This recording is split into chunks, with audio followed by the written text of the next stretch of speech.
কত মানুষের রুহটা বাইর করার সময় পায়খানা করে দিছে, কত রুহ বাইর করার সময় তাদের জিহ্বা বাইর হয়ে গেছে, কত রুহটা বাইর করার সময় একটা অঙ্গ পড়ে গেছে। কত কষ্ট দিয়া আমি আজরাইল তাদের জানটা বাইর করেছি গো আল্লাহ। আমি আজরাইল সইতে পারি না। কিতাব প্রমাণ দেয় যদি ওই দিন আজরাইলের চিৎকার যদি দুনিয়ার মধ্যে মানুষগুলো জিন্দা থাকতো গো, এই দুনিয়ার সমস্ত মানুষের মাঝে কি হতো? ও মুসলমান, হাত বেল করে মারা যেত চিৎকার শুনে। এত জোরে চিৎকার মারবে আজরাইল। আল্লাহ বলবে আজরাইল কান্না করে লাভ নাই, আমার কোনো দয়া নাই, আমার কোনো মায়া নাই। আমি হুকুম দিছি তাড়াতাড়ি রুহটা দিয়ে দাও। আজরাইল রুহটা ধরে কানবে, বিনায়া বিনায়া বিনায়া বিনায় কানবে রে। আমার আল্লাহ বলবে আজরাইল আর কান্দিস না, তোর কান্না করে দেরি করিস না, আমি হুকুম দিছি জলদি করে রুহটা দিয়া দে। আজরাইল বলবে মালিক, ওদিনে আমি ভুল করেছিলাম, যেদিন তুমি দুনিয়াটা সৃষ্টি করার জন্য হুকুম দিয়েছিল মাটি আনার জন্য, ওদিন গিয়েছিল সব ফেরেশতা, সেদিন ফিরে এসেছিল মাটির কান্না শুনে। মাটির কান্না শুনে সেদিন আমার দিলে মায়া হয় নাই, আপনার হুকুম তালিম করার জন্য আমি একাকার হয়ে গেছিলাম। আল্লাহ ওদিনে আমি বুঝতে পেরেছি আবারও একদিন কান্না করে লাভ হবে না, আমার বিদায় নিয়ে যাওয়া লাগবে। মুসলমান শুনে নাও, আমার আল্লাহ বলবে আজরাইল রে জলদি করে রুহটা দিয়ে দাও। আজরাইল সাল্লাল্লাহু আলাইহি রুহটা ধরে টান দিয়ে বাইর করবে। সমস্ত পায়ের মুসলমান সমস্ত শিরা উপশিরা গুলো শুকায় যাবে, রুহটা টান দিয়ে ছিঁড়ে নিবে। ছিঁড়ে আমার আল্লাহ পাকের কাছে হস্তক্ষেপ করবে। আল্লাহ পাক তখন মুসলমান যখন হুকুম দিয়ে দিবে, ইসরাফিলের ওই সিংহাসন, ওই সিংহা বাদান সিংহাখানা মুসলমান ওটা গড়ায়া গড়ায়া জমিনের মধ্যে পড়ে যাবে। সমস্ত মানুষগুলো পূর্ব দিক থেকে পশ্চিম দিকে দৌড় শুরু করে দিবে। সেদিন সব কিছু শেষ হয়ে যাবে। জোরে জোরে চিল্লায় বলা যাবে না আল্লাহু আকবার। আল্লামা মুফতি আমজাদ আলী সাহেব একটা কিতাব লিখবেন, কিতাবের নাম বাহারের শরিয়াত। এই কিতাবের মাধ্যমে লিখতে যে বললেন, দুনিয়ার মানুষ শোনো, মানুষের সব চাইতে সহজ মৃত্যু। যে মানুষটা ঘুমের ঘরে মারা যায়, যে মানুষটা মুসলমান খানা খাইতে যে মারা যায়, নামাজ আদায় করতে যে মারা যায়, তাদের মৃত্যুটাও হলো 70টা তাজা উটের গায়ের চামড়া জবাই না করিয়া উল্টো দিকে টান দিয়া লবণ আর মরিচ লাগা দিলে যতটুক যন্ত্রণা হয়, এর চাইতে 70 গুণ যন্ত্রণা হলো একটা সাধারণ মৃত্যুরে। মুসলমান আমরা যারা মরণের সময় পায়খানা করে দিই রে, মরণের সময় প্রস্রাব করে দিই, মরণের সময় জিহ্বাটা বড় হয়ে যায়, মরণের সময় চোখ দুটি বড় বড় হয়ে যায়, মরণের সময় একটা অঙ্গ পড়ে যায়। ও মুসলমান, গালটা বেঁকা হয়ে যায়, মুখটা বেঁকা হয়ে যায়, জিহ্বাটা এক হাত বাইর হয়ে যায়। তাদের মরণটা কত কঠিন, আল্লাহ আমার আল্লাহ, তাদের মরণটা কত কঠিন। সহজ মৃত্যু যদি এত কঠিন হয়, তাহলে কঠিন মৃত্যুটা কত কঠিন। যাদেরকে আপনারা গোসল করাইলেন, দাফন করাইলেন, কাফন পরাইলেন, কত মানুষের দাফন করাইলেন, কত মানুষের কাফন পরাইলেন, কত মানুষের জানাজা পড়াইলেন। ও মুসলমান, গোসল করাতে যায় দেখছেন পায়খানা করে দিছে, গোসল করাতে যে দেখছেন প্রস্রাব করে দিছে, গোসল করাতে যা দেখছেন জিহ্বাটা বাইরে হয়ে গেছে। মালিক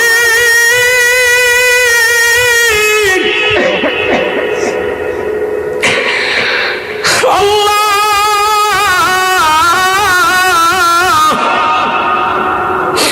যাদেরকে চির বিদায় করে দিলাম,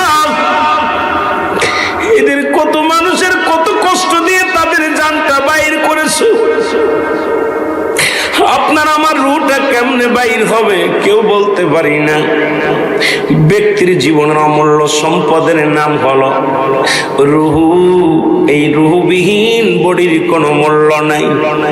এই রুহুটা বাইর হয়ে গেছে আর এই বডির মূল্য নাই। সকালবেলা মসজিদের মাইকেল হামাবে, রুহুল আমিন সিদ্দিকী রাত 12টায় ইন্তেকাল করেছে। মরহুমের জানাজা, মায়েতের জানাজা, বলবেন আর রুহুল আমিনের জানাজা, এই নামটা পরিবর্তন হয়ে যাবে। বলবে মায়েতের জানাজা, মরহুমের জানাজা। সকাল 10টায় অনুষ্ঠিত হবে। মুসলমান শুনে নেন, তাহলে শুধু রুহুটা বাইর হওয়ার কারণেই মৃত্যু হয়ে গেলেন, লাশ হয়ে গেলেন, এই পৃথিবীর বুক থেকে বিদায় লয়ে গেলেন। আপনি আজ অন্ধকার জগতে চলে গেলেন। অমুসলমান, গভীর মনোযোগ। এইরকম সবারই মৃত্যুবরণ করতে হবে। একমাত্র স্রষ্টার মৃত্যু নাই, সৃষ্টির মৃত্যু আছে। পৃথিবীর মধ্যে আমার আল্লাহ যা কিছু বানাইলেন সব কিছু শেষ করে দিবে আমার আল্লাহ। জোরে জোরে চিল্লায়া বলা যাবে না আল্লাহু আকবার। আমি চলে যাব, আমায় তোমরা ভুইলা যাইও না। আমি চলে যাব, আমায় তোমরা ভুইলা যাইও না। আমার মরণ আসিবে কখন কেউ তো জানি না। আমার মরণ আসিবে, টাকা পয়সা দালান কোটা জাগা করেছি, সব কিছু ফেলাইয়া যদি একাই চলেছি রে। আমি সব কিছু ফেলাইয়া যদি একাই চলেছি। আমি যাবার কালে ভেবে দেখি আমার কেহ নাই। আমি যাবার কালে ভেবে দেখি আমার কেহ নাই। আমার মরণ আসিবে কখন কেউ তো জানি না। আমার মরণ এ দুনিয়ার মুসলমান,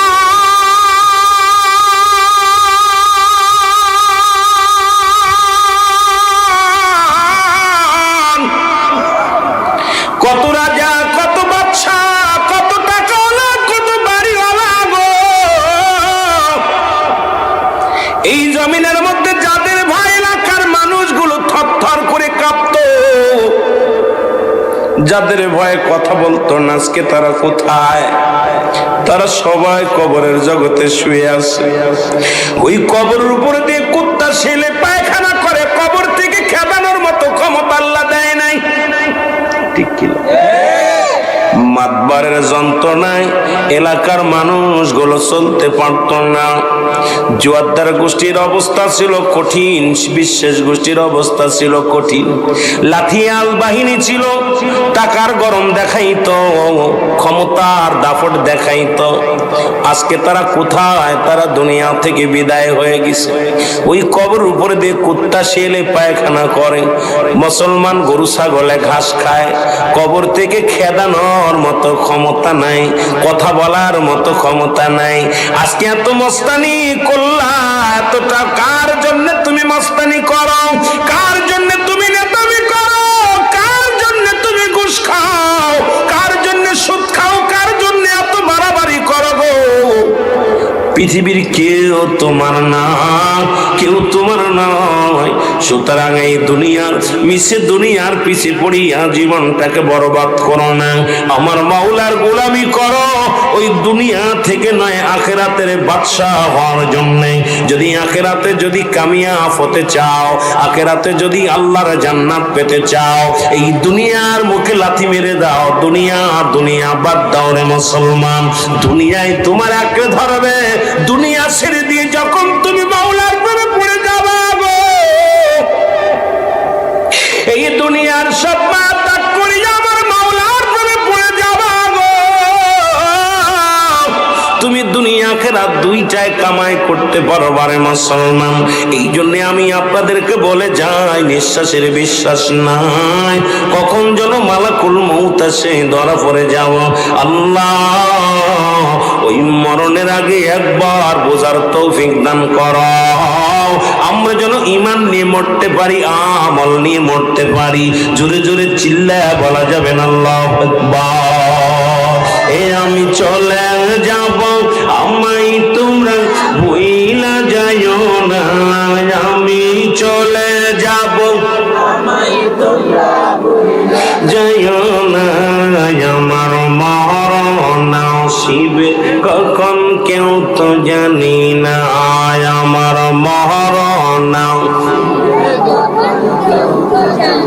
টাকা পয়সা দালান কোটাও জাগা করেছি, সব কিছু ফেলাইয়া আজি একাই চলেছি রে। আমি সব কিছু ফেলাইয়া আজি, আমি যাবার কালে ভেবে দেখি আমার কেহ নাই। আমি যাবার বেলায় ভেবে দেখি না, আমার মরণ আসিবে কুল্লু মান আলাইহা ফান, সব শেষ করে দিবে কে? আর একটু জোরে চিল্লায় বলো কে? আল্লাহ বলে বান্দারে এই জমিনটা আমি রাখবো না।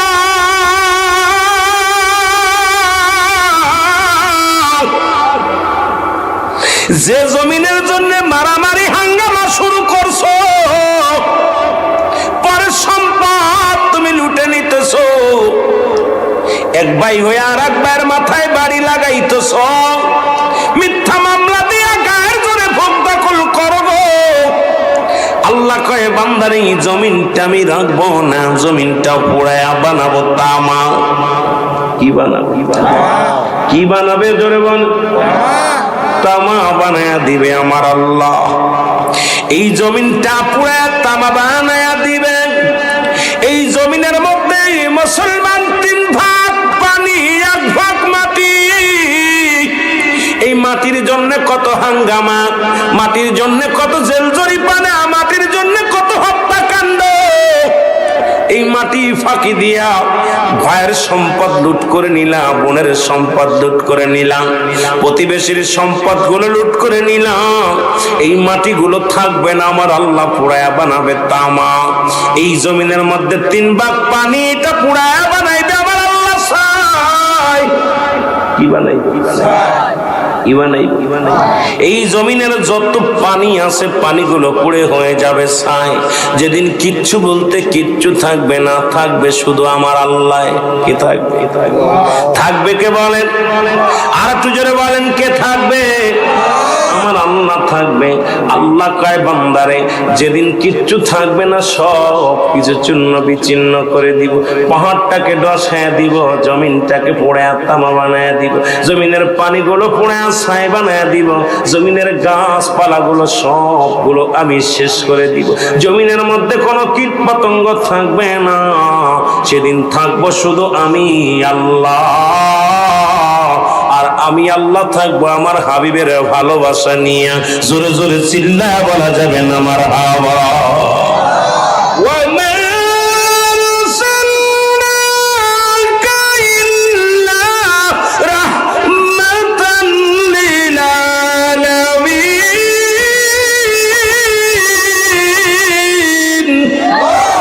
আল্লাহ কয় সেদিন থাকবো আমার হাবিবের ভালোবাসা নিয়ে, যিনি হলো রব্বুল আলামিন আর রাহমাতাল লিল আলামিন। আল্লাহ থাকবে আমার নবীর ভালোবাসা নিয়ে। আমরাও থাকতে চাই সুন্নিরা নবীর ভালোবাসা নিয়ে। জোরে বলেন ঠিক কিনা? পাইলে নিরা লাই গো নবী, পাইলে নিরা লাই, বলো পাইলে নিরা লাই গো নবী, পাইলে নিরা। ওরে গই চরণ ধুলি নাকতাম গায়, চরণ ধুলি মাতাম গায়, সুমাইতাম পাই, পাইলে নিরালাই গো নবী, পাইলে নিরালাই, বলো পাইলে নিরালাই গো নবী। এর মনের কথা কইতাম আমরা, মনের কথা কইতাম আমরা, কদম তলায় পাইলে নিরালাই গো নবী, আরো জোরে বলেন পাইলে নিরালাই গো নবী। আপনি আছেন মদিনাতে, আমরা কান্দি জয়রামপুরে, দেখা দাও গো দয়াল নবী, দেখা দাও গো দয়াল নবী, দূরে রাখেন নাই, পাইলে নিরালাই গো নবী, পাইলে নিরালাই, বলো পাইলে নিরালাই। এর মনের কথা কইতাম আমি, মনের ব্যথা কইতাম আমি, কদম তলায় পাইলে নিরালাই। আরো জোরে বলেন পাইলে নিরালাই। আশিকের মনে ব্যথা, কবে পাবো আপনাই দেখা নবী। আশিকের মনের ব্যথা, কবে পাবো আপনাই দেখা, দয়া করে দিয়েন দেখা, দূরে রাখেন না, বলেন দয়া করে দিয়েন দেখা, দূরে রাখেন না, পাইলে নিরালাই। আরো জোরে বলেন পাইলে নিরালাই গো নবী। এর মনের কথা কইতাম আমি, মনের ব্যথা কইতাম আমি, কদম তলায় পাইলে নিরালাই। রহমতের কান্ডারি তুমি, আবার রহমতের পাগল আমি, বলেন রহমতের কান্ডারি তুমি, আবার রহমতের পাগল আমি, ওগো দয়া করো দয়াল নবী, দূরে রাখো না, বলেন দয়া করো দয়াল নবী, দূরে রাখো না, পাইলে নিরালাই, পাইলে নিরালাই, বলো পাইলে নিরালাই গো নবী। এর মনের কথা কইতাম আমি, মনের ব্যথা কইতাম আমি, চরণ তলায় পাইলে নিরালাই, পাইলে নিরালাই।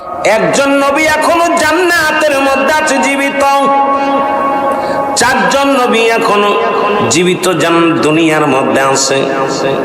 কয়জন নবী? জোরে বলেন কয়জন নবী? চারজন নবী এখনো দুনিয়ার মধ্যে জিন্দা। কোন কোন কিতাব বলে 5 জন, কোন কোন কিতাব বলে 4 জন। এদের মধ্যে একজন নবীর নাম হলো হযরত ইলিয়াস আলাইহিস সালাম, যিনি বাস করে পাহাড়ে। পাহাড়ের দায়িত্ব আল্লাহ তাআলা তাকে দান করেছেন। সিলেট অঞ্চলে অধিকাংশ এলাকার মধ্যে পাহাড় গো, হবিগঞ্জের জমিনে পাহাড় আছে।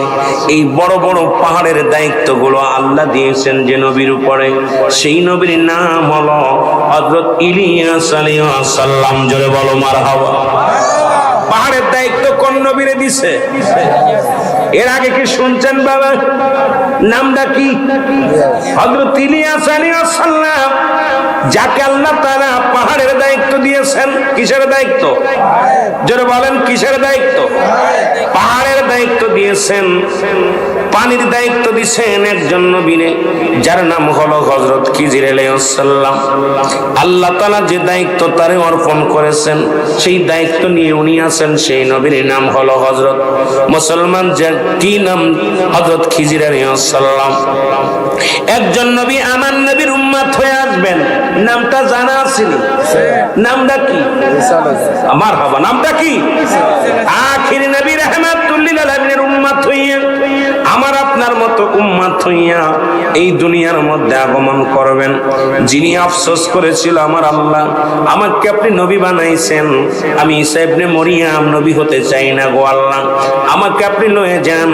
কারণ পৃথিবীর মধ্যে যে নবীর শান এত, যে নবীর মান এত, যিনি নবী কুলের শিরোমণি, যিনি নবীদের নবী রাহমাতুল লিল আলামিন, যিনি আপনার কাছে প্রিয়, যিনি জমিনের কাছে প্রিয়, যিনি আসমানের কাছে প্রিয়, যিনি সারা পৃথিবীর মধ্যে প্রিয়, যার তুলনা সে নিজেই নবীর তুলনা, নবী নিজে, তার তুলনা পৃথিবীর মধ্যে কারোর লগে মেশাল দেওয়া যায় না। জোরে বলেন ঠিক কিনা?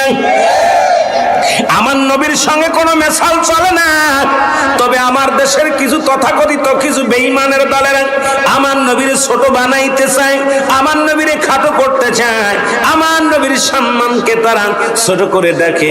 শুনে নেন মুসলমান, শুনে নেন, পৃথিবীর মধ্যে নবীর তুলনা নবী নিজেই, নবীর তুলনা নবী নিজেই, যার তুলনা পৃথিবীর মধ্যে আর কেউ হয় না, কোন নবী হবে না, কোন গাউস কুতুব হবে না। কারণ আসমান জমিনের নিচে আমার আল্লাহ তাআলা এত ইজ্জত এত সম্মান আমার হাবিবের দান করেছেন, যা অন্য কোন নবীরে দান করে নাই। জোরে বলেন ঠিক কিনা?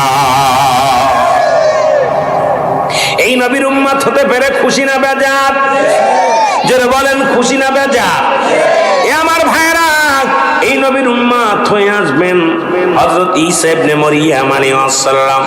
ঈসা নবী আসবেন।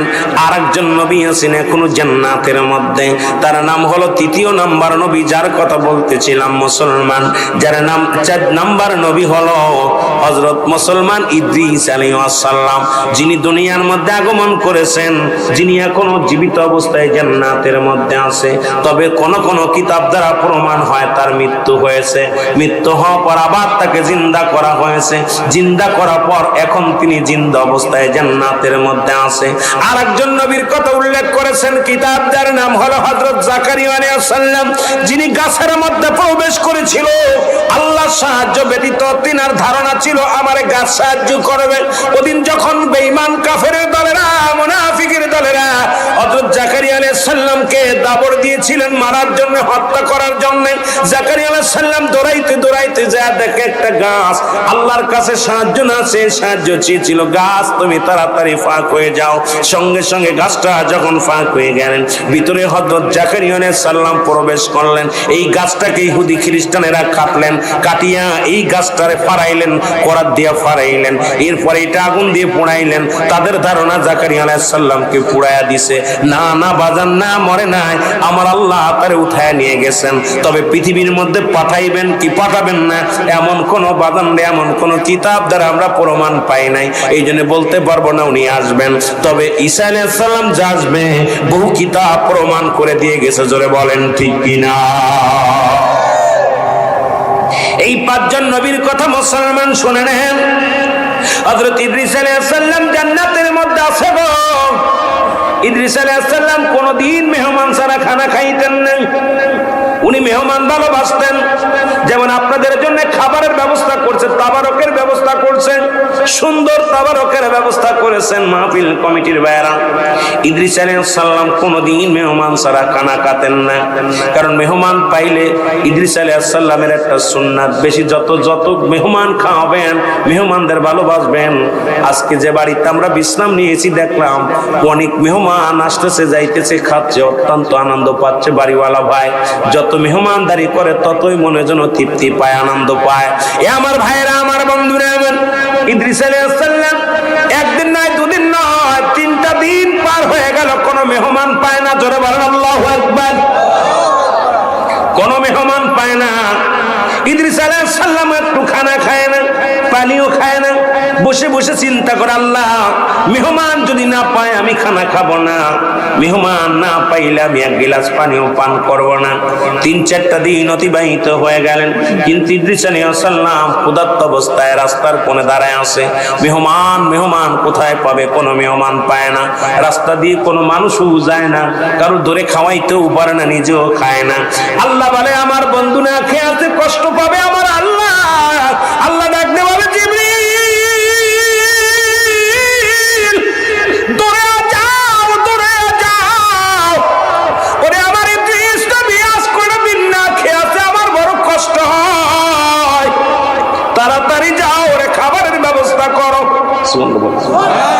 ওরে খাওয়ানোর ব্যবস্থা করো। জিবরিল আমিন বলে, আল্লাহ কি করে ব্যবস্থা করব? কই তুমি মানুষের সুরত ধরো, মানুষের সুরত ধরে ইদ্রিস আলাইহিস সালামের মেহমান হয়ে যাও। সুবহানাল্লাহ বল। ইদ্রিস আলাইহিস সালামের সামনে মেহমান হয়ে আসেন একজন মুরব্বি, সালাম দেয়, আসসালামু আলাইকুম ভাই ইদ্রিস আলাইহিস সালাম। ইদ্রিস আলাইহিস সালাম সালাম দাও, আলাইকুম আসসালাম। আপনি কে গো? আমি পাশের রাষ্ট্রে বাড়ি, আমি আজ 2 দিন না খেয়ে আছি, খাবার ব্যবস্থা আসেনি। ইদ্রিস আলাইহিস সালাম কে আমি তো মেহমানের অপেক্ষা আছি, আমি নিজেই তো আজ কদিন খাই না, মেহমান পায় না, তাড়াতাড়ি আসেন, আমার সাথে আসেন, একসাথে খানা খাবো। জোরে জোরে চিল্লায় বলেন মারহাবা। ইদ্রিস আলাইহিস সালাম জিবরিল আমিনকে সঙ্গে করে বাড়িতে নিয়ে গেলেন। এ মুসলমান শুনে নাও, বাড়ি যাওয়ার পর বিবিরে ডাকতে কয়, বিবিরে জলদি করে খাবারের ব্যবস্থা করো, মেহমান পাইছি। আমরা তো অনেকে মেহমান পাইলে বেজার হয়ে যায়, অনেক দেখবেন হয়তো বাবি সাহেবরা মেহমান ভালোবাসে, বাইরা বাসে না, বাইরা ভালোবাসে, বাবিরা ভালোবাসে, আছে না বাবা? অনেক ফ্যামিলিতে আছে। যদি 2 জন মেহমান যায়, বাড়িয়ালি কয়, তুমি তোমার আর ভাত রান্না বন্ধ করে দিলাম, পারলে তুমি রেঁধে খাও, আছে না বাবা? আবার অনেক বেটা আছে, আমি ইনকাম করতে পারি, অভাবের মধ্যে এখন দেখো মেহমান 2 সাইডে চলে আসছে। কথা বুঝেননি? আল্লাহ বেশি খুশি হলে মেহমান পাঠায়, সুবহানাল্লাহ বলেন না? আল্লাহ তাআলা বেশি খুশি হলে মেহমান পাঠায়। 3টা জিনিস আল্লাহ বলছেন। মুসা আলাইহিস সালাম, মনে রাখবেন ওয়াজ কই থেকে যায়, মৃত্যুর যন্ত্রণার কথা বলতে অনেক দিক আলোচনা চলে যাচ্ছে, পল্লী এলাকা তো অনেক দিক সারাতে হবে, একদিকে রাখলে চলবে না, প্রতিদিন অনেক মানুষ, সবারই তো মনের কিছু না কিছু খোরাক দিতে হবে, না হলে তো আমার ভাইয়েরা বলবে রুহুল আমিন ভাই এক গেমে আলোচনা করে গেল, কিচ্ছু বুঝলাম না, আমিও পাইলাম না সবার। আপনার মুসা আলাইহিস সালাম বলতেছে, আল্লাহ একটু জানতে চাই আপনার কাছে। বলে কি জানবা? বলে আল্লাহ আপনি বান্দা বান্দির উপরে খুশি হয়ে গেলে কি পাঠান? কয় যে বান্দা বান্দির উপরে খুশি হলে আমি বৃষ্টি দান করি। কি দান করি? জোরে বলেন, কি দান করি? বৃষ্টি দান করি, পানি পাঠাই। আমার মুসা আলাইহিস সালাম বলতে, আল্লাহ এরপরে যদি বান্দা বান্দির উপরে খুশি হয়ে যান কি পাঠান? কয় ওই বাড়িতে বেশি মেহমান পাঠাই। সুবহানাল্লাহ বলেন।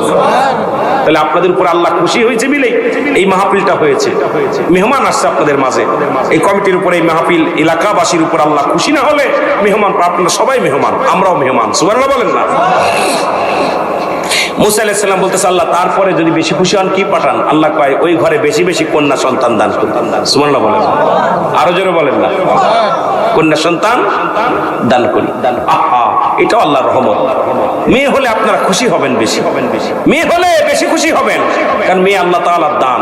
যদি কোনো মেয়ে হওয়ার পর আপনারা মনটা বেজার করে ফেলেন, ওই মেয়ে আপনার মুখটা হাসায় দিয়ে যাবে, হয় কারোর লগে লাভ ম্যারেজ করে চলে যাবে, না হলে একটা অন্যায় কাজ করবে, আপনাকে কষ্ট দিবে। এই জন্য মেয়ে হওয়ার পর শুকরিয়া দেখেন, আল্লাহ তোমার নিয়ামত আমাকে দিছো, আল্লাহ একে জন্য আমি পরিপূর্ণভাবে ইসলামের বিধান অনুযায়ী লালন পালন করে জন্য আমি একটা হালালখোর বান্দার হাতে দিতে পারি, আল্লাহ সেই তৌফিক আমাকে দিও। সুবহানাল্লাহ বলেন না? আর আমরা মেয়ে হলে মুখটা বেজার, অনেকের মেয়ে হলে মুখটা বেজার হয়ে যায়, ঠিক কিনা বাবা? মেয়ে হলে মুখ বেজার হয়, অথচ আল্লাহ বলতেছেন বেশি খুশি যখন বান্দার উপরে হয়ে যায়, বেশি অত্যন্ত ভালো যখন কোনো বান্দা বান্দিরে ভালোবাসি, ওই ঘরে মেয়ে সন্তান দান করি। সুবহানাল্লাহ বলেন না? আরো জোরে বলেন না? এখন অনেকে কয় হুজুরদের বেশি মেয়ে হয়, কথা কান ঠিক কিনা? আলেমুল আমার বেশি বিয়ে হবে। আমি কই হ্যাঁ, আলেমুল আমার উপর আল্লাহ রাজি হবে, বেশি যদি হয় আলহামদুলিল্লাহ। আমি কি সব মেয়ে আলেমদের দিকে, আপনাদের খালি ছেলেই হোক দরকার হলে, সমস্যা কি? কথা কান না কেন? কষ্ট পাচ্ছেন? কষ্ট পান? মেয়েটা কার দান? ছেলে কার দান? তবে আল্লাহ বেশি খুশি হলে ঘরে মেয়ে দান, শুকরিয়া আদায় করবে, মেয়েটা পায়া অত্যন্ত খুশি হবে। আমার ভাইয়েরা, আমার বন্ধুরা, আমার বিবি ডাকতে বলে, স্বামী আপনি ক্ষুধার্ত অবস্থা আছেন, খানা খেয়ে নেন। কয় স্বামী, বিবি রে খানা আমি খাবো, মেহমান পেয়েছি, জলদি করে খানার ব্যবস্থা করো। খানার ব্যবস্থা করা হলো, মেহমান খানায় খানা না হলো। ইদ্রিস আলাইহিস সালাম মেহমানকে নিয়ে একটা টেবিলে বা একটা জায়গা বসলেন, বসার পর ডাকতে বলেন, খানা দিয়ে সামনে খানাগুলো বেড়ে দিলেন, রুটিগুলো, খোরমাগুলো, খাজুরগুলো, এগুলো সামনে দিলেন। ইদ্রিস আলাইহিস সালাম মেহমানকে পেয়ে খাওয়া শুরু করলেন, হাতের মধ্যে নিয়ে খানা শুরু করে দিলেন। বিবি ভিতর থেকে জানালা দিয়ে দেখে মেহমান কোনো খানা খায় না, মেহমান শুধু খানাটা নিয়ে মুখের কাছে ধরে রাখে। ভিতর থেকে বিবি ডাকতে বলে, আসসালামু আলাইকুম প্রাণের স্বামী, আপনি খানা খাইতেছেন, যাকে আপনি দাওয়াত করে আনছেন, যাকে আপনি ঘরের মধ্যে আনছেন, তিনি তো খানা খান না। তিনি দেখি মুখের কাছে খানাটা ধরে রাখছে, উনি তো কোনো খানা খায় না। ইদ্রিস আলাইহিস সালাম খানা ফেলে দিয়ে বললেন, খানাটা রেখে দিয়ে বলে, আপনি কি মেহমান? আপনি আমার উপরে মনে হয় কোনো গুসা হয়েছেন, কেন আপনি খানা খান না? আপনি খানা খান না, আপনি ধোঁকা দিয়ে আমারে খাওয়াইছেন, আপনি কেন খানা খান না? এবার মেহমান ডাকতে বলে, হুজুর বেয়াদবি মাফ করবেন, আমি আসলে কোনো মানুষ নয়, আমি হলাম আল্লাহর প্রেরিত আমি হলাম আল্লাহর প্রেরিত একজন ফেরেশতা, আমি আল্লাহর মনোনীত একজন ফেরেশতা, আমার নাম হলো হযরত জিবরাইল আলাইহিস সালাম। আমি এসেছি, আপনি না খেয়ে আছেন, আমার আল্লাহ বড় কষ্ট পায়, আমার আল্লাহ আমাকে পাঠাইছে একটা মানুষের সুরত ধরে আপনার কাছে যেন আসি, আপনি ক্ষুধার্ত অবস্থায় আছেন, আপনার খাওয়ানোর জন্য আমার আল্লাহ আমারে মানব রূপে মানুষের সুরত ধরে আপনার মেহমান হওয়ার জন্য হুকুম দিয়েছে। এই জন্য আমি আপনার মানুষের সুরত ধরে আপনার বাড়ি মেহমান হয়ে আসি। ধরে বলেন মারহাবা। ইদ্রিস আলাইহিস সালাম রাগান্বিত হয়ে বলে, জিবরিল তুমি আমার সাথে ঠকবাজি করেছ, সুতরাং আমার সাথে তুমি 2 নাম্বারই করেছো। আমি মেহমান ছাড়া খানা খাই না, আজকে তুমি আমারে খাওয়াইলা, তুমি নিজে না খাইলা, তোমার কোনো সারণ নাই, তোমার আমার সাথে দোস্ত পাতাইতে হবে, তুমি আজ কোনো সারণ নেই, আমার সাথে দোস্ত পাতাইতে হবে, না হয় তোমার আমি দাবি মাফ করবো না, এটা আমি ক্ষমা করতে পারবো না। জিবরিল আমিন ডাকতে বলে, আল্লাহ বড় বিপদের মধ্যে ফেলাইলা আমারে, উনি হলো মানুষ, আমি হলাম ফেরেশতা, এখন তুমি দোস্ত পাতাইতে কয়, বন্ধু পাতাইতে কয়, এখন কি করব? আল্লাহ কয়, বেদল বাদাস না পাতা, দুজনই বন্ধু পাতা, দোস্ত বানাইলেন। জোরে জোরে চিল্লায় বলা যাবে না মারহাবা। ফেরেশতা জিবরিল আমিনের সঙ্গে বন্ধু পাতাইলেন হযরত ইদ্রিস আলাইহিস সালাম। মারহাবা বলেন না? দোস্ত বন্ধু পাতাইলেন, বন্ধু তাই হয়ে গেল। এ আমার ভাইরা বন্ধু হয়ে গেলেন। এবার বলে, বন্ধু যেহেতু বানাইলাম তোমারে, এখন আমার 3টা দাবি পুরা করা লাগবে। নাম্বার 1 দাবি হলো আমাকে এখনই মারতে হবে, আমি এখনই মারা যাব, এরপরে আমার জিন্দা করা লাগবে। নাম্বার 3 আমারে জান্নাত জাহান্নাম দেখানো লাগবে, কারণ আমাকে মরার পরে জান্নাত জাহান্নাম গুলো দেখানো লাগবে। তোমাকে আমি বলতেছি, এই 3টা দাবি আমার পুরা করা লাগবে, না হয় তোমার আমি ছাড়ব না, কারণ তুমি আমারে ধোঁকা দিয়ে খাওয়াইছো। জিবরিল আমিন ডাকতে বলে, আমার আল্লাহ আমারে কোন বিপদের মধ্যে ফেললাম, এখন উনার তো হায়াত রয়েছে, এখন উনার অনেক হায়াত, এখন ওনারে কেমনে আমি হত্যা করবো আর কেমনে ওনারে মারবো? আল্লাহ কয়, আমার বন্ধু যা বলছে তাই কর, তাড়াতাড়ি ওর জানটা কবাজ করা যাইলে ডাক দিয়ে নিয়ে আয়। আজরাইল আসলেন, জানটা কবাজ হয়ে গেল। জোরে জোরে চিল্লায় বল আল্লাহু আকবার। জানটা বাইর হয়ে গেলে আবার তারা জীবিত করলেন, একবার মারলেন, আবার জিন্দা হলেন। এবার বলেন আল্লাহ, এবার বলেন জিবরিল আমাকে তুমি করো, আমি ফেরেশতা, তুমি শোনো, আমাকে এখন জান্নাত জাহান্নাম দেখাইবা। ইদ্রিস আলাইহিস সালামকে জাহান্নাম গুলো ঘুরায় ঘুরায় দেখালেন। জাহান্নাম গুলো দেখি ইদ্রিস আলাইহিস সালাম কাঁদতে লাগলেন, কারণ জাহান্নামের মধ্যে ভয়ঙ্কর আযাব, জাহান্নামের মধ্যে আগুন, অগ্নিকাণ্ড, জাহান্নামের মধ্যে প্রচন্ড আযাবের ফেরেশতারা, মালিক ফেরেশতার সৈন্যরা যন্ত্রণাদায়ক শাস্তি গুলো ব্যবস্থা করে রাখছে। ইদ্রিস আলাইহিস সালাম চিৎকার করে ডাকতে বলে, আমার মালিক,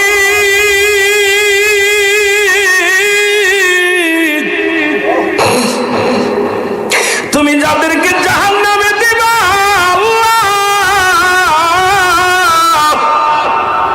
তারা এই জাহান্নামকে কেমনে সহ্য করবে, কেমনে তারা থাকবে? জাহান্নামটা ঘুরে দেখিয়ে আসলেন। এবার জান্নাতের মধ্যে গেলেন, জান্নাতের মধ্যে যায় ইদ্রিস আলাইহিস সালাম আর বাইর হয় না। ইদ্রিস আলাইহিস সালাম জান্নাতের মধ্যে আসেন, আমারে আজরাইল জিবরিল আমিন ডাকতে বলো, বন্ধু তুমি তো কথা দিয়েছিলে জান্নাত জাহান্নাম দেখে চলে আসবা, এখন কেন জান্নাতে যে আর আসতে চাও না? ইদ্রিস আলাইহিস সালাম, আল্লাহ তুমি যে জান্নাতীদের জন্য এত বড় নিয়ামত বানাইছো, আল্লাহ এই নিয়ামত ফুরন্ত হাকা যা হাকা যা হাকা যাওয়ানি, অনেক নিয়ামত ফুরন্ত ভান্ডার, এই ভান্ডারের কোনো শেষ নাই।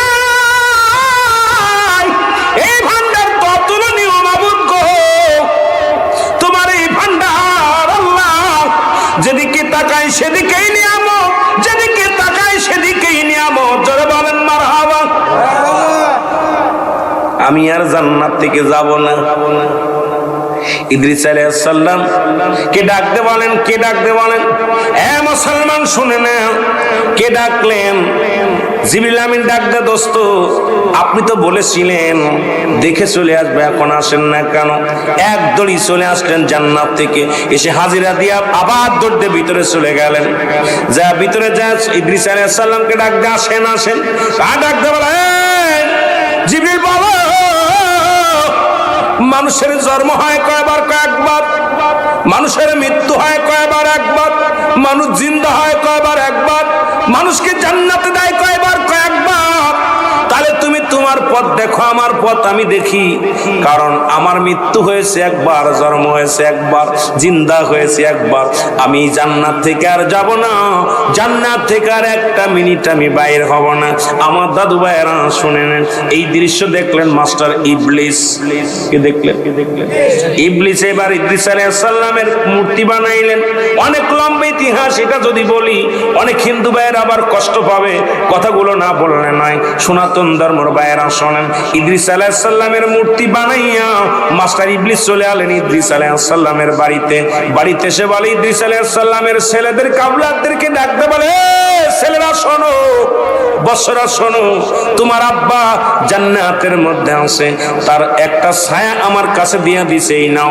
এটা কাছ থেকে যারা ভক্তি করবা, শ্রদ্ধা করবা, ভগবান বানায় যারা সিজদা করবা, তারা তোমার আব্বার সাথে জান্নাতে যেতে পারবা। ওই স্বর্গের মধ্যে তাদের সঙ্গে দেখা হবে, নয়তো আল্লাহ তোমাদের উপর অসন্তুষ্ট হবে, তোমার বাবা যেন সন্তুষ্ট হবে। ওই দিন থেকে আমার সনাতন ভাইয়েরা, সনাতন ধর্ম ভাইয়েরা যারা আছেন, ওই যে কাতি পূজা শুরু করে দিল ইদ্রিস আলাইহিস সালামের মূর্তি বানাইয়া। আজও পর্যন্ত অসংখ্য মূর্তি পূজারী বাবারা আজও পর্যন্ত ইদ্রিস আলাইহিস সালামের মূর্তি বানাইয়া তারা পূজা করে। ও মুসলমান শুনে নাও, শয়তান চির শত্রু মানুষের, এরা মানুষের বন্ধু নয়। জোরে বলেন ঠিক কিনা? আমার বাবারা শোনো, এই ইদ্রিস আলাইহিস সালাম এখনো জান্নাতের মধ্যে জীবিত আছে। এই ইদ্রিস আলাইহিস সালামকে আমার আল্লাহ ডাকতে বলে, বন্ধু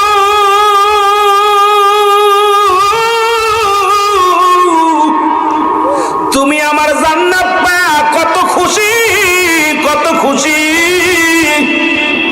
ইদ্রিস আলাইহিস সালাম বলে, আল্লাহ আপনার জান্নাতের মধ্যে অপুরন্ত ভান্ডার, অপুরন্ত দয়া, অপুরন্ত রহমতে ভরপুর আল্লাহ।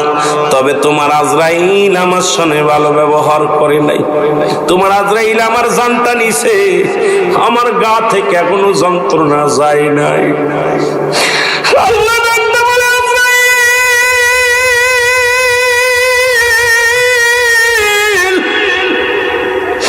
জলদি যা, জলদি যা। ইদ্রিস আলাইহিস সালামের কাছে হাজির হয়ে গেলেন আজরাইল আলাইহিস সালাম।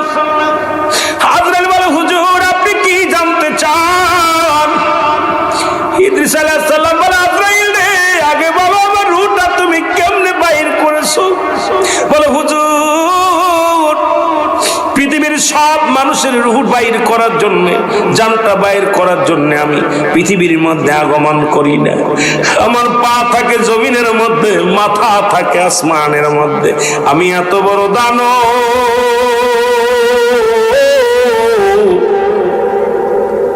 পৃথিবীর সমস্ত পানি যদি আমার মাথায় ঢেলে দেওয়া হয় রে, একটু পানি গড়া পড়বে না এই জমিনের মধ্যে। আমি এত বড় দানব।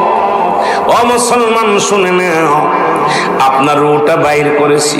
মায়ের বুকে দুধ খাইতে খাইতে সন্তান যেমনি ঘুমায়া যায়, আপনাকে রূহটা এমনি বাইর করেছি। শুধু আপনার বুকের উপরে হাতখানা রেখেছি, আপনাকে কোনো কষ্ট দিই নাই।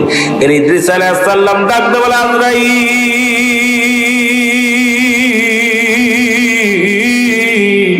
এই সহজ মৃত্যু যদি এত কঠিন হয়, তাহলে কঠিন মৃত্যুটা কত কঠিন। ও আমার ভাইয়েরা, আমার বন্ধুরা, আমরা যারা মরণের সময় পায়খানা করে দিই, প্রস্রাব করে দিই, মরণের সময় যাদের জিহ্বা বাইর হয়ে যায়, যাদের চোখ দুটি বড় বড় হয়ে যায়, তাদের মরণটা কত কঠিন হয়। জোরে জোরে বলেন ঠিক কিনা? আমি চলে যাব, আমায় তোমরা ভুইলা যাইও না। আমি চলে যাব, আরো জোরে বলেন, আমি চলে যাব, আমায় তোমরা ভুইলা যাইও না। আমার মরণ আসিবে কখন কেউ তো জানি না। আমার একটু জোরে জোরে চিল্লায় বলেন, বলেন আমার মরণ আসিবে কখন কেউ তো জানি না। ডানে বামে মাটি, আমার মাটির বিছানা। ডানে বামে এই পৃথিবী চিরদিনই থাকার জায়গা নয়, অন্ধকার কবর যে তোমার আসল ঠিকানা রে মানুষ। অন্ধকার কবর যে তোমার। এই আমি চলে যাব, আমায় তোমরা ভুইলা যাইও না। আমি চলে যাব, আমায় তোমরা যাইও না। আমার মরণ আসিবে কখন কেউ তো জানি না। ডানে বামে মাটি, আমার মাটির বিছানা। ডানে বামে মাটি, এ দুনিয়ার মুসলমান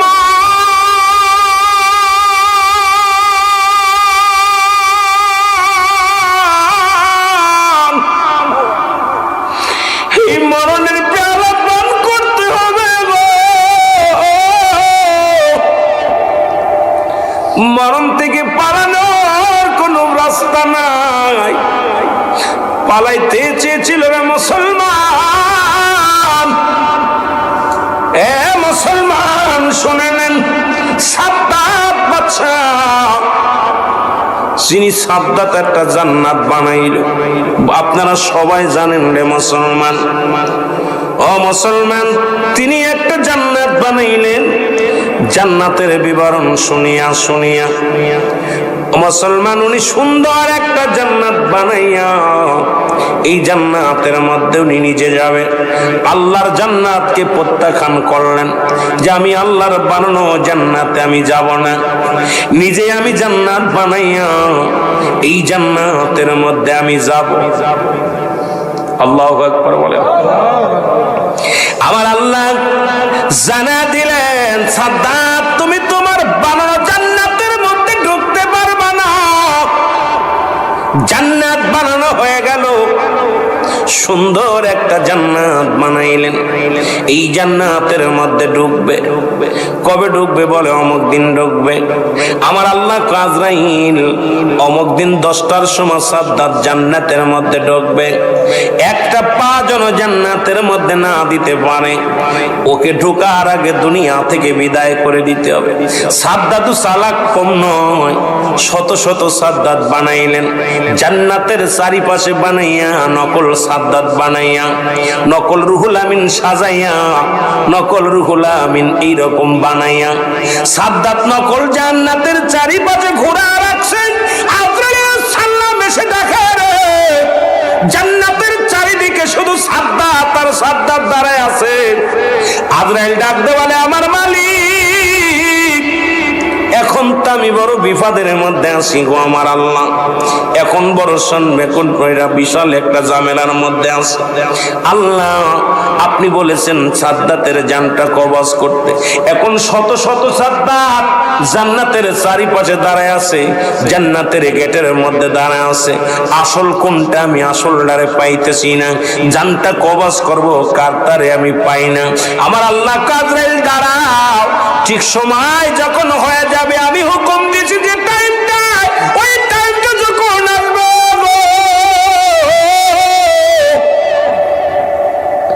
সাদ্দাত জমিনের মধ্যে পড়ে যাবে, একটা পা সে জান্নাতের মধ্যে পারবে না। জোরে জোরে চিল্লায় বলা যাবে না আল্লাহু আকবার। সাদ্দাত অভিনব কায়দায় জান্নাতে ঢোকার চিন্তা করলেন। কেবল একটা পা জান্নাতের মুখর দরজার মধ্যে লাগাইছে, পিছন থেকে আজরাইল এসে কয় দাঁড়াও, দাঁড়াও। আজরাইলকে দেখে সাদ্দাত চোখের পানি ছেড়ে কান্দের বলে, আজরাইল আমাকে একটা মিনিট সময় দে রে, আমি এত কষ্ট করে এত টাকা খরচ করে জান্নাত বানাইলাম, একটা বার আমি ভিতরে যা গুল্লি দিয়ে আসি, একটা বার আমি দেখে আসি। আজরাইল কয় না, হবে না। আপনি দরজার মধ্যে পা রাখছেন, এই দরজার ভিতরে আপনার পা ঢুকবে না, কারণ আমার আল্লাহর হুকুম হয় নাই। কত মানুষ দেখলাম বিদেশ থেকে খাটিয়ে আসি বাড়ি এসে বাড়ি ঘর দৌড় বানাইলেন, কত সুন্দর বিল্ডিং বানাইলেন, আল্লাহ তারে শুতে দেন নাই, আল্লাহ তারে দুনিয়া থেকে বিদায় করে দিছে। লেখাপড়া শিখে চাকরি করবে, বিদেশে যাবে, কফিনে লাশ চলে আসছে, মা বাবা কান্নাকাটি করে রে মুসলমান। কত মানুষ এই রকম বিদায় হয়ে গেছে। আপনিও কখন কোন হালাতে যাবেন, কখন কোন হালাতে দুনিয়া থেকে বিদায় হয়ে যাবো, থাকা সম্ভব নয়, থাকবো না। সাদ্দাত অনেক অনুনয় বিনয় করলেন, কিন্তু আমার আল্লাহ আল্লাহ তাআলা ওনারে মুসলমান শুনে নেন, ওনাকে ছাড়ে নাই। সঙ্গে সঙ্গে উনি পড়ে গেলেন, দুনিয়া থেকে বিদায় হয়ে গেলেন। আমার বাবারা শোনো না, শুনে নাও, শুনে নাও। আজরাইল বলে, আল্লাহ দুইটা মানুষের জান কবজ করতে যে আমার কান্না এসে গেছিল। একটা মানুষ হলো আল্লাহ সাদ্দাতকে যখন আমি জানটা কবজ করতে এসেছিলাম, ওই জান্নাতের মধ্যে যাওয়ার জন্য আমি আজরাইলের কাছে কত অনুনয় বিনয় করেছিল, কত না কান্না কাটি করেছিল। ওর কান্না দেখে বড় আফসোস জেগেছিল, আমার চোখে পানি এসে গেছিল। আর একটা মানুষের জান কবজ করতে যে আমি কান্না করেছিলাম গো, ওই সাগরের মধ্যে জনম দুঃখিনী মা থেকে একটা সন্তান ডেলিভারি হলো, বিশাল তুফান দিয়া পুরো জাহাজটা লন্ড ভন্ড করে ফেলা হলো, সমস্ত যাত্রীগুলো মারা গেল, সমস্ত যাত্রীগুলো মারা গেল। আমার আল্লাহ ওদিন জনম দুঃখিনী মাকে আমি বিদায় করে দিলাম। ছোট্ট একটা মাসুম বাচ্চা একটা খাটের উপরে, তক্তার উপরে তারে ভাসায়া দিয়েছিলাম। আল্লাহ দিন আমি কান্না ধরে রাখতে পেরেছিলাম না। এই সাগরের মাঝখানে শিশু মাসুম বাচ্চাকে আমি জিন্দা রাখলাম। আল্লাহ কি হালাত হবে সেদিন আমি কেঁদেছিলাম। ওই মায়ের জানটা, শিশু মায়ের জানটা, ওই জনম দুঃখিনী মায়ের জানটা কবজ করতে যাইয়া আমি আজরাইলের চোখে পানি এসেছিল। আর ওই সাদ্দাত বাদশার জানটা কবজ করতে যে আমার চোখে পানি এসেছিল। শুনে নেন, শুনে নেন ও মুসলমান, শুনে নাও। আমার আল্লাহ বলবে, আজরাইল তুমি জানো না এই দুইটা ব্যক্তি একই ব্যক্তি। ওই সাদ্দাতকে আমি সাগরের মাঝখান থেকে বাঁচাইলাম, ওই জঙ্গলের বাঘিনীর দুধ খাওয়া তারে মানুষ করলাম। পৃথিবীর মধ্যে তারে আমি এই জঙ্গলের মধ্যে তারে বাঘ দিয়া তারে লালন পালন করলাম, বাঘের দুধ পান করে তারে লালন পালন করলাম। পৃথিবীর মধ্যে শক্তিশালী রাজা তারে বানাইলাম।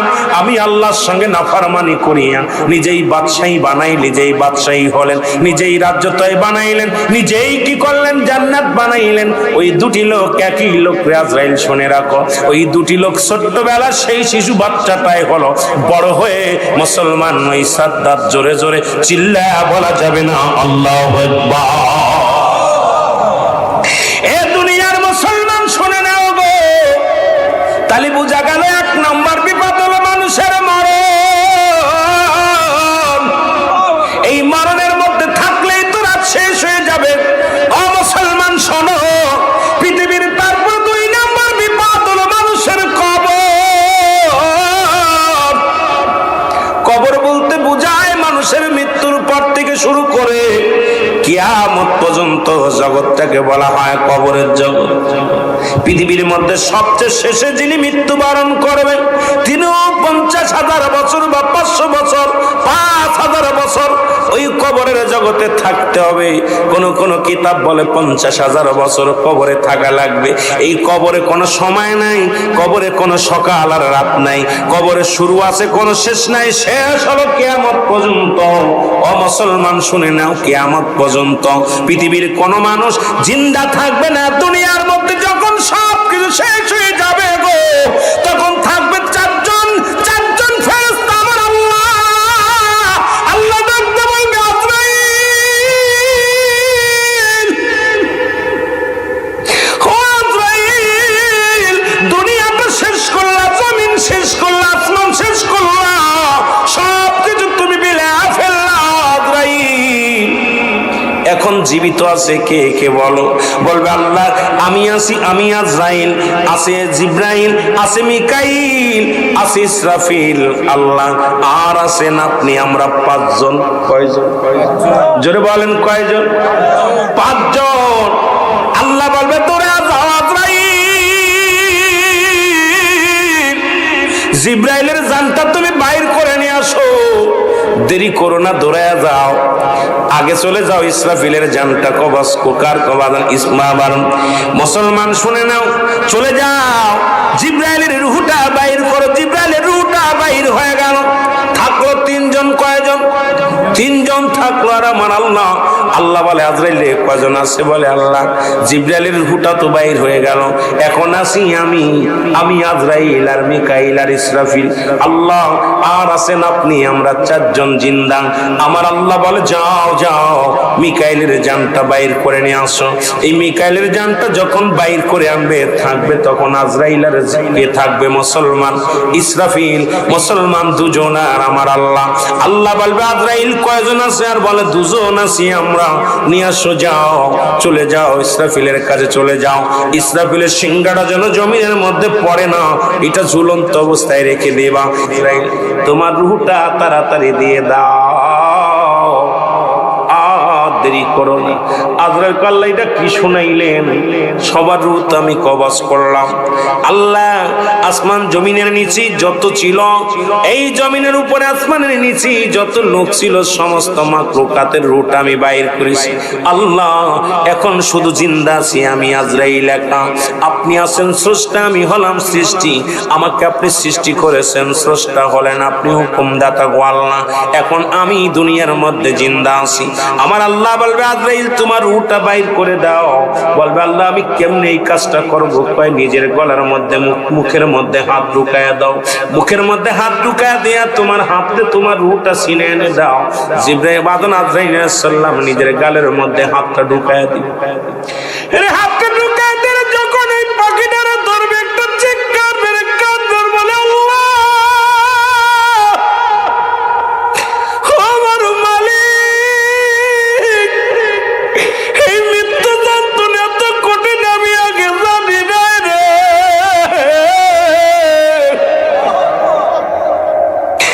আমি আগে যদি জানতাম এই দায়িত্ব কোনোদিন নিতাম না। কত মানুষের রূহটা বাইর করার সময় পায়খানা করে দিছে, কত রূহ বাইর করার সময় তাদের জিহ্বা বাইর হয়ে গেছে, কত রূহটা বাইর করার সময় একটা অঙ্গ পড়ে গেছে, কত কষ্ট দিয়া আমি আজরাইল তাদের জানটা বাইর করেছি গো আল্লাহ। আমি আজরাইল সইতে পারি না। কিতাব প্রমাণ দেয় যদি ওই দিন আজরাইলের চিৎকার যদি দুনিয়ার মধ্যে মানুষগুলো জিন্দা থাকতো গো, এই দুনিয়ার সমস্ত মানুষের মাঝে কি হতো? ও মুসলমান, হাত ফেল করে মারা যেত চিৎকার শুনে। এত জোরে চিৎকার মারবে আজরাইল। আল্লাহ বলবে আজরাইল কান্না করে লাভ নাই, আমার কোনো দয়া নাই, আমার কোনো মায়া নাই। আমি হুকুম দিছি তাড়াতাড়ি রূহটা দিয়ে দাও। আজরাইল রূহটা ধরে কানবে, বিনায়া বিনায়া বিনায়া বিনায় কানবে রে। আমার আল্লাহ বলবে আজরাইল আর কান্দিস না, তোর কান্না করে দেরি করিস না, আমি হুকুম দিছি জলদি করে রূহটা দিয়া দে। আজরাইল বলবে মালিক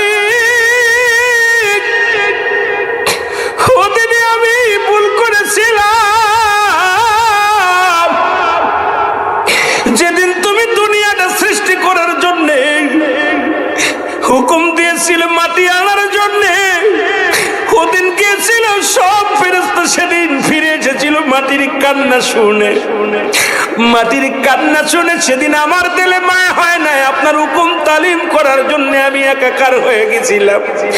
আল্লাহ, ওদিনে আমি বুঝতে পেরেছি আবারও একদিন কান্না করে লাভ হবে না, আমার বিদায় নিয়ে যাওয়া লাগবে। মুসলমান শুনে নাও, আমার আল্লাহ বলবে আজরাইল রে জলদি করে রুটা দিয়ে দাও। আজরাইল সাল্লাম এবার রুটা ধরে টান দিয়ে বাইর করবে। সমস্ত পায়ের মুসলমান সমস্ত শিরা উপশিরা গুলো শুকায় যাবে, রুটা টানলে ছিঁড়ে নিবে। ছিঁড়ে আমার আল্লাহ পাকের কাছে হস্তক্ষেপ করবে।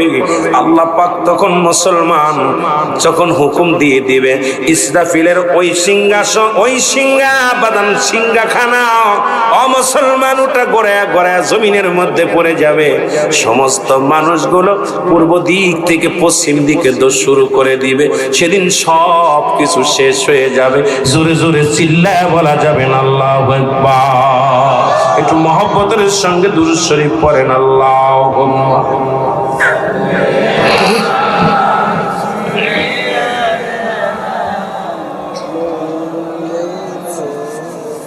ওয়া আলা আলি।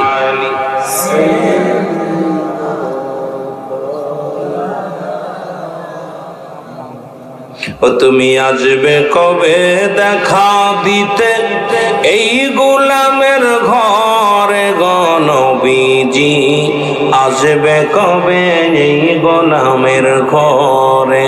তুমি আসবে কবে দেখা দিতে এই গোলামের ঘরে গো নবীজি?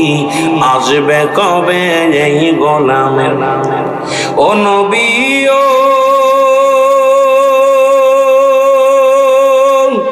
আপনাকে যে পাইল জান্নাত তার নসিব হইল, জাহান্নাম তার হারাম হইয়া গেল।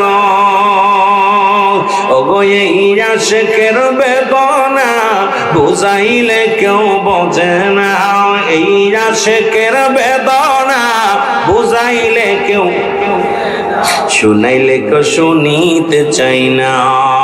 গো নবীজি শোনাইলে কেউ শুনিতে চায় না। তুমি আসবে কবে দেখা দিতে এই গোলামের ঘরে গো নবীজি? আসবে কবে এই গোলামের?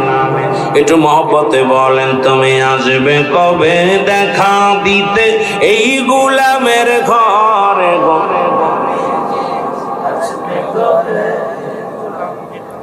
সুতরাং আমার বাবারা, 2 নম্বর বিপদ কবর, 3 নম্বর হলো কিয়ামতের ময়দান। কবরে শোয়ানো পর একজন ফেরেশতা আসবে, নাম তার নুমান ফেরেশতা। সংক্ষিপ্ত আকারে বলে যায় কথাগুলো, যার যার আমল নামা তার লেখা লাগবে। এই যে কিরামান কাতিবিন 2জন ফেরেশতা লিখে রাখছে, এই আমলগুলো যার যার হাত দিয়ে লেখা লাগবে। আল্লাহু আকবার বলেন। দাদু ভাই, পরীক্ষার খাতায় নিজের খাতায় নিজে যেমন লেখা লাগে, ঠিক তদ্রুপ যদিও নকল করা যায়, যদিও খাতা অনেক সময় আর একজনদের লেখানো যায়।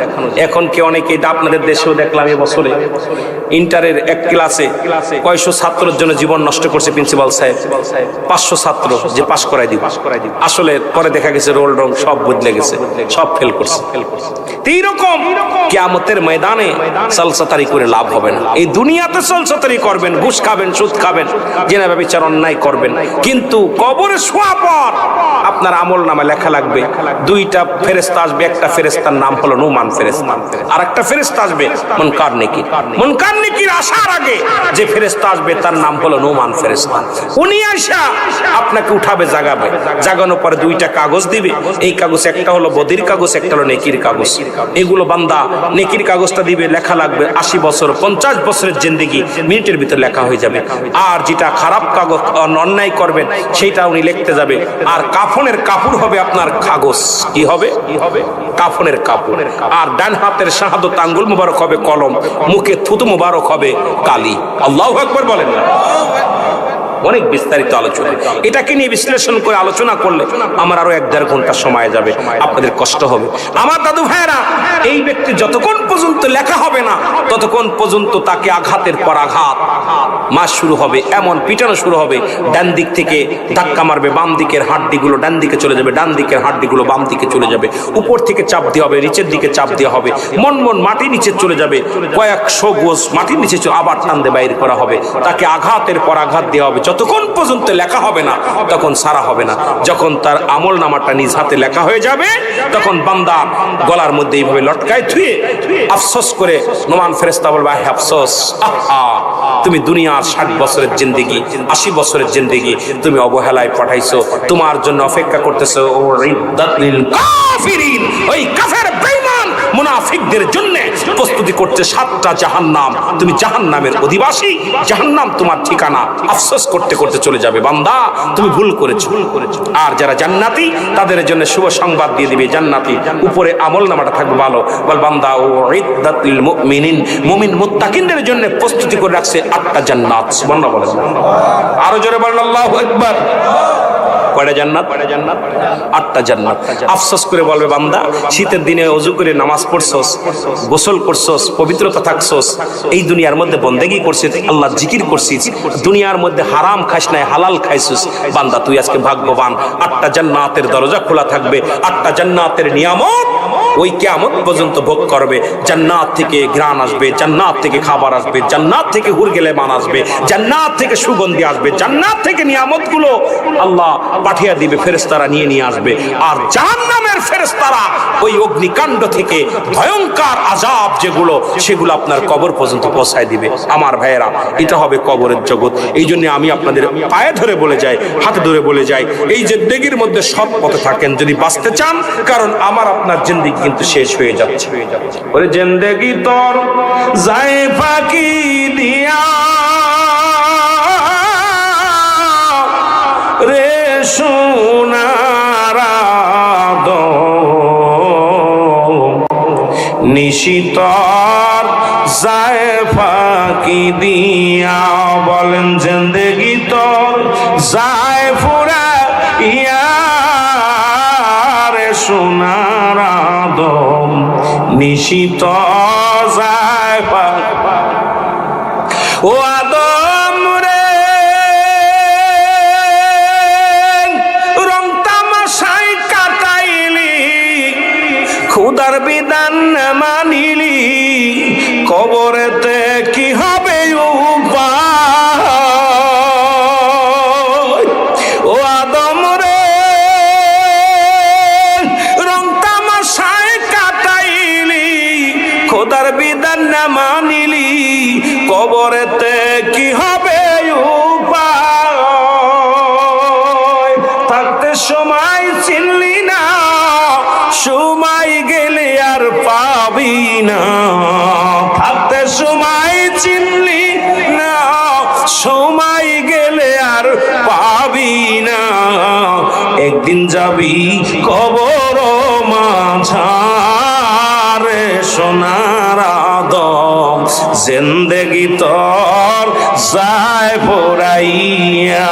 বলেন জিন্দেগি তোর যায় ফাঁকি দিয়া রে সোনার আদম, জিন্দেগি তোর যায় ফাঁকি। দাদু ভাই, আজকে মনে করছি কালকে করব, কাল মনে করি পশু করব, করতে করতে কিন্তু সময় স্রোতের মতো চলে যাচ্ছে। আপনার মূল্যবান সময়, আপনার জীবনের মূল্যবান সময় স্রোতের মতো চলে যাচ্ছে। এটা আর ফিরে পাওয়া যাবে। যেমন সমুদ্রের ঢেউ ফিরে আসে না, তদ্রূপ আপনার জীবন থেকে যে মিনিটটা, যে সেকেন্ডটা চলে যাচ্ছে, আর ফিরে পাওয়া সম্ভব না। জোরে বলেন, পাবে? ফিরে পাওয়া সম্ভব না। এই জন্য সময় থাকতে সাধনা করো, সময় গেলে সাধন হবে না। আমাদের কুষ্টিয়ার লালন আফসোস করে বলছে, সময় গেলে সাধন হবে না। সময় গেলে এখন মুরব্বী যা পারবে আমি যা পারবো মুরব্বী পারবে। এই বয়স যখন আমার হবে আমিও পারবো না। এখন অজু করতে গেলে অজু হবে না, বাইরে যাবে পাছা দিয়া, এরপরে প্রস্রাব ফোটে ফোটে পড়বে, আপনার অজু পবিত্র কাপড় থাকবে না, মাজা বেঁকা হয়ে যাবে, দাঁড়ায় নামাজ পড়তে পারবো না, এরকম হাঁটতে পারবো না, দৌড়াইতে পারবো না। তদ্রুপ এখন যে বন্দেগি করে যত শান্তি পাবো বুড়া বয়সে পাবো না। এই জন্য জিন্দেগি আপনার আমার ফুরিয়ে যাবে, সময় থাকতে সাধনা করা লাগবে। জোরে বলেন ঠিক কিনা? আল্লাহ আমাদের বুঝার তৌফিক দান করুন। জোরে বলেন আমিন। আমি কয়েক মিনিট আমি আমার মা বোনদের জন্য কথা বলবো, এরপর আলোচনা শেষ করব। আল্লাহু আকবার বলেন। অনেক কথা ছিল কিয়ামত পর্যন্ত, কিয়ামতের আলামত গুলো আল্লাহ বাসায় রাখলে আবার যদি আশপাশে আসি কিয়ামতের আলামত গুলো আমি বলবো। যেহেতু একটা বিষয়ের উপরে আলোচনা, এই কবর হাসর মিজান, এই বিষয়ে আলোচনা অনেক লম্বা বড় আলোচনা, এটার পরে ডিফেন্ড করে আলোচনা করতে গেলে আমি অনেক অনেক আলোচনা শেষ করতে পারি নাই বাবা। অনেক আলোচনা রয়েছে, এগুলো তো শেষ করা সম্ভব না। আর কবরের কোনো আপনার আপলোড আলোচনা হয় না। অনেকেই বলে কবরের ওয়াজ, কবর আপলোড কি? কবরে তো আমাদের মরণ, আপলোড কোনো মরণ আছে? বলেন কথা বলেন না কেন? মরণ হবে, এটার মধ্যে বানায় কি বলবেন? বানায় বলার মতো ক্ষমতা নাই। জোরে বলেন ঠিক কিনা? আরো জোরে বলেন, পারবেন? মরণের কোনো ওয়াজ বাড়ায় কমায় কোয়া যাবে? মরণ হবে, হয় ঘুমের ঘরে হবে, নাই দাঁড়ায় হবে, নাই বসে হবে, নাই শুয়ে হবে, নাই গাড়িতে হবে, না লঞ্চে হবে, না হলে বিমানে হবে, হবেই হবে। সুতরাং মরণ তো মরণই, এর কোনো আপলোড আলোচনা নাই। এই জন্য অনেকে চিন্তা করেন যে মরণের কথা কি, মরণ ওই একই ওয়াজ, মরণ হবে, কুল্লু নাফসিন যায়কাতুল মাউত। এইটা আজ পৃথিবীর মধ্যে কোন বৈজ্ঞানিক, কোন কবি এটাকে অস্বীকার করতে পারে? কোরআনের সব আয়াত অস্বীকার করতে পারেন, কিন্তু মরণ আসবে এটা অস্বীকার করার মতো কেউ আছেন এখানে? একটু হাত উঠান দিয়ে যে আমার মরণ হবে না, কেউ আছেন? এই জন্য কবরের কোনো আপলোড আলোচনা হয় না। আপলোড আলোচনা হয়, অনেক আলোচনা হয়, কোরআনকে নিয়ে আপলোড আলোচনা হয়। কারণ কোরআন আসলো কিসের জন্য আসলো? কোরআনের বিধান নিয়ে, কোরআনের বাণীগুলো নিয়ে এগুলো হয়, কিন্তু কবর নিয়ে, মরণ নিয়ে, হাসর নিয়ে কোন আপলোড আলোচনা নাই। এটা আনকমন আলোচনা, এটা কমন আলোচনা। যেটা আনকমন নাই, কমন একদম, এটা আমাদের সবাই জানি, সবাই বুঝতেছি, তারপরও আমরা মানতেছি না। দিনের পরে রাত আসে যেমন চিরসত্য, রাতের পরে যেমন দিন আসে চিরসত্য। যারা বলেন ঠিক কিনা? চিরন্তর কথা কন না কেন? সত্য না মিথ্যা? রাতের পরে কি আসবে? সকাল, সকালের পর আসবে রাত। এটা যেমন চিরন্তর সত্য, আপনি দুনিয়ায় আসছেন, মরণ হবে, এটাও চিরন্তর। কথা বলেন না কেন? হবে। আমার মনে হচ্ছে এর মধ্যে সন্দেহ আছে, কিছু মানুষের সন্দেহ আছে। সন্দেহজাত থাকবে, ইমান থাকবে। ফিরাউন, নমরুদ, কারুন, ফিরাউন যত দুনিয়ার মধ্যে আছে সব শেষ। কাউরে আল্লাহ রাখে নাই, আমাকেও রাখবে না, আপনাকেও রাখবে না। আমার মতো কত বক্তা ওয়াজ করছে, আজকে কততম বছর? আজকে 6 বছর। 6 বছর, আজকে 5 বছর চলে গেছে। এই 5 বছর আগে যে বক্তা ওয়াজ করে গেছে, বেঁচে আছে কি না জানি না। এই 5 বছর আগে এই মঞ্চে যারা ছিল তার মধ্যে হয়তো 2-4 জন মরে গেছে। মনে নাই? এই মাহফিলে আজ থেকে 5 বছর আগে যারা বসেছিল সবাই কি বেঁচে আছেন? গেছে না? এই জায়গা বসেছিল, এই জায়গা বসেছিল, এই পাশে বসেছিল, আজকে তারা কবর জগতে শুয়ে আছে। এই জন্য আমিও একদিন থাকবো না, আপনিও থাকবেন না। আল্লাহ আমাদের সবাইকে বোঝার তৌফিক দান করুন। সকলে বলুন আমিন। আর একটু জোরে বলেন আমিন। আমার মারা, ছোট্ট একটা শিক্ষণীয় একটা বিষয়ে কথা বলে যাব। আমার মারা, শিক্ষণীয় একটা বিষয়, চিরন্তর সত্য একটা ঘটনা। একজন রাজা, আমি একটা গল্প করে যাই, গল্পটা করার পরে আলোচনা শেষ করবো। আলোচনা, একজন রাজা 4 জন বিবি। কয়জন বিবি? যারা বলেন কয় বিবি? 4 জন বিবি। বড় বিবি, মেজ বিবি, সেজে বিবি, ছোট বিবি। কিন্তু বড় বিবির চেহারা সুরত ভালো না। আমার মারা ওয়াজটা শুনবেন ভালো করে। বড় বিবির চেহারা সুরত তত ভালো না, শ্যামলা আকার, উসলাম্বাও বেশি ভালো না। কিন্তু রাজা মশাই অত্যন্ত ভালোবাসে ওই বিবিকে, বড় বিবিকে। আরো 3 জন বিবি আছে, তাদেরকে এত প্রচন্ড ভালোবাসে না। তাদের চেহারা সুরত অনেক ভালো, অনেক ভালো।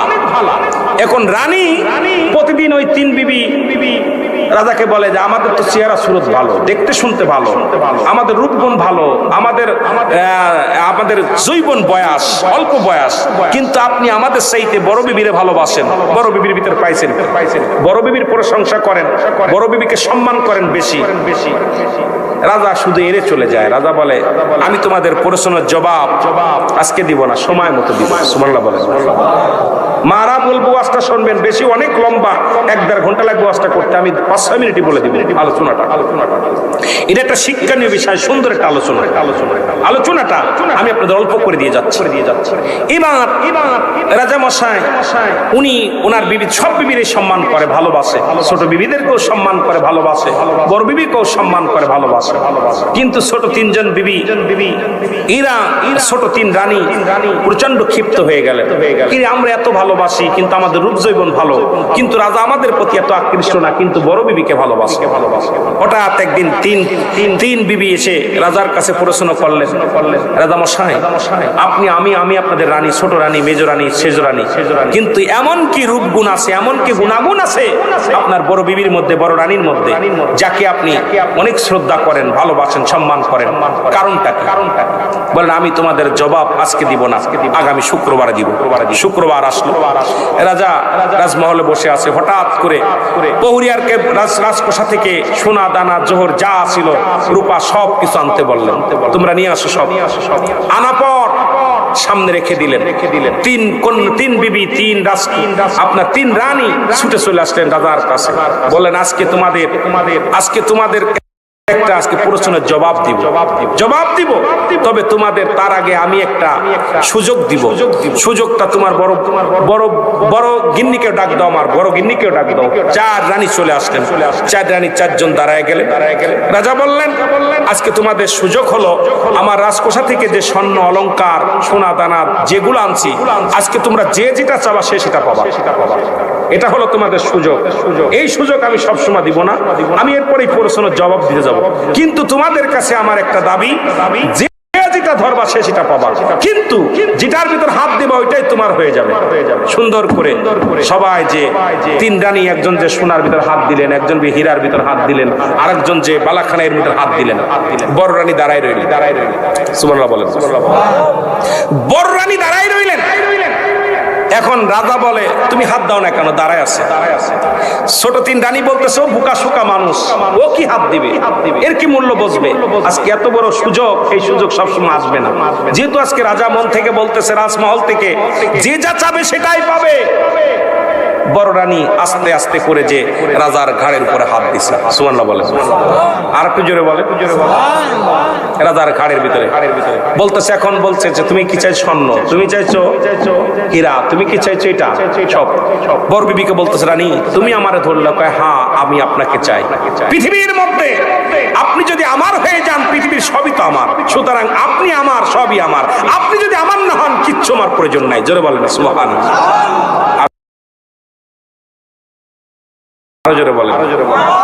রাজা বললেন আমার 3 রানী তোমরা কান খুলে শোনো, ভালো করে কান খুলে শোনো। আমি কেন আমার বড় রানীকে ভালোবাসতাম? সে আমার দুনিয়ার কোনো লালসিত ছিল না, দুনিয়ার কোনো লোভ লালসার ভিতর ছিল না। আমি তার স্বামী, আমাকে এত শ্রদ্ধা করত, সম্মান করত, আমাকে ভালোবাসতো, যে আমি তাকে এই জন্য তাকে সম্মান করতাম, ভালোবাসতাম। যে পৃথিবীর মধ্যে স্বামীকে এত শ্রদ্ধা করত, স্বামীকে এত ভালোবাসতো, সে দুনিয়ার মুখাফেক্ষি ছিল না, আর স্বামীর জন্যই পাগল ছিল। এই জন্য আমি আমার মা বোনদের বলতে যাই, দুনিয়ার মুখাফেক্ষি হয়েন না, আপনার স্বামীর প্রতি শ্রদ্ধাশীল হন, কোন আলেমের প্রতি না, কোন মৌলবীর প্রতি না। আপনার স্বামীর খেদমত করবেন, আপনার স্বামীকে ভালোবাসবেন। 3টা আমল করলে জান্নাতে যাবেন। নাম্বার 1 5 ওয়াক্ত নামাজ, ফরজ নামাজ এবং ফরজ রোজা, এটা আমল করবেন। যখন কোন মা বোন আপনাদের ঋতুবর্তী হবেন, হায়েজ আসবেন, সঙ্গে সঙ্গে নামাজ এবং রোজা ছেড়ে দিবেন। যখন আবার পবিত্র হবেন, ফরজ কাজা রোজাগুলো আদায় করবেন, ফরজ কোন নামাজ আদায় করা লাগবে না, ফরজ রোজাগুলো আদায় করবেন। নাম্বার 2 স্বামীর খেদমত, নাম্বার 3 পর্দা। এই 3টা আমল যদি করতে পারেন, আপনার স্বামীর আগে জান্নাতে চলে যাবেন। সুতরাং বেশি ওয়াজ নয়, আপনার স্বামীর প্রতি শ্রদ্ধাশীল হবেন। কোন মৌলবী যত ছলনা কলনা দিক, কোন মৌলবীকে দেখা শরীয়তের বিধান অনুযায়ী, যাদেরকে বিয়ে করা হারাম তাদের দেখা দেয়া জায়েজ, যাদেরকে বিয়ে করা জায়েজ তাদের সঙ্গে দেখা করা হারাম। আমি মা বোনদের বলে যাই, মা গো তোমাদের ইজ্জত অনেক। যেমন বাংলাদেশের জাতীয় পাখির নাম কি? দোয়েল। জাতীয় পাখির নাম কি? জোরে বলেন, নাম কি? দোয়েল জানে না তার মর্যাদা। যদি মর্যাদা জানতো সে জীবনে ওই ময়লার পরে বসতো না। সে ঘরের ঢালায় বসে বলতো আমার পা ধোয়াই দে, খাবার দে। আমার মাদের কত দাম মারা জানে না। আমার মারা ওলিদের মা, নবীদের মা, আলেমদের মা, ওলামাদের মা, হাফেজ সাহেবের মা, কারি সাহেবের মা, ইমাম সাহেবের মা, তাদের শ্রদ্ধা, তাদের মর্যাদা কত বড় এরা জানে না। এই জন্য আমার মাদের বলি, আপনারা স্বামীর খেদমত করেন, আল্লাহ আপনাদেরকে হেফাজত করুক। পর্দায় থাকবেন, 5 ওয়াক্ত সালাত আদায় করবেন, স্বামীর প্রতি অগাধ ভালোবাসা অর্জন করবেন। স্বামী যদি আপনার ছোট হয় বয়সে, তাকেও সম্মান করবেন। আপনার সাথে বয়সে বড় হলেও আপনি তাকে সম্মান করবেন। এই জন্যে রাসূল আকরাম সাল্লাল্লাহু আলাইহি সাল্লামের বয়স যখন 25, আম্মা জান খাদিজাতুল কুবরার বয়স ছিল তখন 40। কত বছর? জোরে বলেন না, কত বছর?